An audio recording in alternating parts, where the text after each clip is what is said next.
Good afternoon, ladies and gentlemen. My colleague Jenny Cole sends her apologies owing to a colleague of hers' illness. She's trying to do 3 jobs at once, so she can't make it today. Now, Jenny is the CNI expert, and I'm not. So if you've been eagerly awaiting something about critical national infrastructure, my apologies. I'm very aware that we're coming to the end of a long day, so I shan't say any more by way of introduction. My biography is on the programme. Time is short. By my watch, I think I've got 12 minutes in which to say something useful and finish on time. I'll try to do that. I shall be brief. What I want to do, though, is throw out a few challenges, something for you to think about on the way home. Let's start by imagining that I'm a cyber privateer, not an ethical hacker, but a patriotic criminal. Like the privateers of old, I have a good relationship with the government of my country. They know all about my activities and even help occasionally. The deal is that I'm free to make a good living out of cybercrime as long as I leave my government and my fellow citizens alone, and as long as I'm available to do the government's bidding when it suits them. So that's who I am. Now, on the 1st of March, I had some interesting news. Does anybody know what that was? Well, on the 1st of March, the Cabinet Office announced, and I quote, "The government intends to select and endorse an organisational standard that best meets the requirements for effective cybersecurity risk management." Interesting. Now, is that good news for me or bad news, bearing in mind that I want to target UK digital systems? Hands up who thinks it's bad news. Nobody. Good news. Aha, quite. It's a trick question. You might think it's bad news, but I reckon it's good. This is why. I may not be a qualified psychologist, but I know a thing or two about human behaviour. I exploit it every day. And the British government is about to do a big chunk of my social engineering for me. I know a thing or two about standards as well, and laws, regulations, best practice, company policies. They all work in the same way. No matter how much you stress that they offer guidance, that they are to be used intelligently, that they specify a minimum level, not a limit, and all that, I know that what 9 out of 10 people do, and 9 out of 10 companies or government departments, busy and with budgets under pressure, in practice, they implement the standard and no more. Worse, or better from my point of view, a compliance mentality sets in. Tick the boxes. Nominal compliance is what counts. Forget about what the standards are really meant to achieve. Anyone who's worked in a bank and done anti-money laundering training will know what I'm talking about here. And there's moral hazard too. You think you're safe and you let your guard down as a result. We comply with all the relevant regulations and standards and industry best practice, so we must be safe, mustn't we? Cross cybersecurity off the list of things to worry about. Oh no. And then there are opportunity costs. Resources and time are finite, limited. Once we've complied, we don't have to have any time or money or energy left to think about anything else.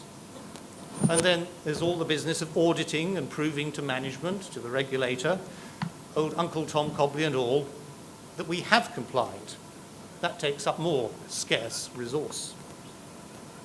And all this applies even if some parts of the standard are irrelevant to our company or outdated. Can't be too careful, you know. We don't want to be labelled as non-compliant. So there's no resource or energy left to deal with threats and risks that are unique to our situation, things that aren't in the standard. This applies even if these are serious problems.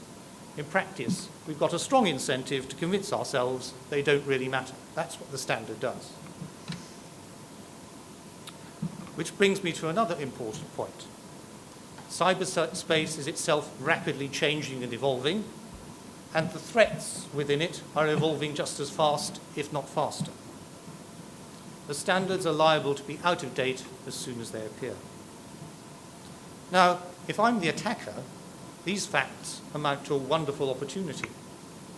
Instead of guessing what my targets are doing, instead of laboriously obtaining knowledge by trial and error, instead of being faced by a wide range of defensive postures, some weak and some very good, I now know in advance, with a fair degree of certainty, where the vast majority of my targets are going to be. Now there's a UK standard, I have clarity. I know where to focus my resources for attacking, in developing the attacks, in implementing them, and in calibrating them. Remember, uncertainty is my enemy, and risk begins where knowledge ends. The nice UK government has just addressed these problems for me. I now know that for areas covered by the standard, I only need to calibrate my efforts a little bit higher. No need to waste my resources in overkill. Most people won't go for a higher level. If you don't believe me, here's a nice example. A government department, I shan't name it for obvious reasons, realized that its contracts for IT services didn't specify any patching to be done. So many of the providers didn't do the patching. A bad thing, obviously. Answer: require all providers to patch within 30 days. A good thing, surely. No, just a differently bad thing. If you examined the patching data, you saw, surprise, surprise, nothing was ever patched until day 28, 29, 30. Any attacker who knew that would have been confident of a 27 or more day window in which to attack, and attack using well-known and publicized weaknesses. Thus, a standard, though fortunately in this case an internal one, so not widely known, produced a systemic weakness. Sure, standards may close some loopholes, but this tactical inconvenience to me, the attacker, is outweighed by the strategic gain. In a similar way, I can analyze the standard and be fairly confident that any areas not covered by it won't be addressed by users. Good areas for me to focus my efforts. Another efficiency gain for my criminal business. Clarity, focus, efficiency. That may be what you want, but that's what standards give me, the attacker. And here's another thing. Everyone agrees that learning lessons and information sharing are important for effective defence. Perhaps the government will even put them in the new UK standard. But when you look into these things, they're things that we, the defenders, are really bad at, even within an organisation, let alone across sector or between government and industry. And unfortunately, they're things that the bad guys are really good at. You're probably aware of the eBay-style fora that cyber criminals use to share information. They're interesting because the users are by definition dishonest. They're untrustworthy people.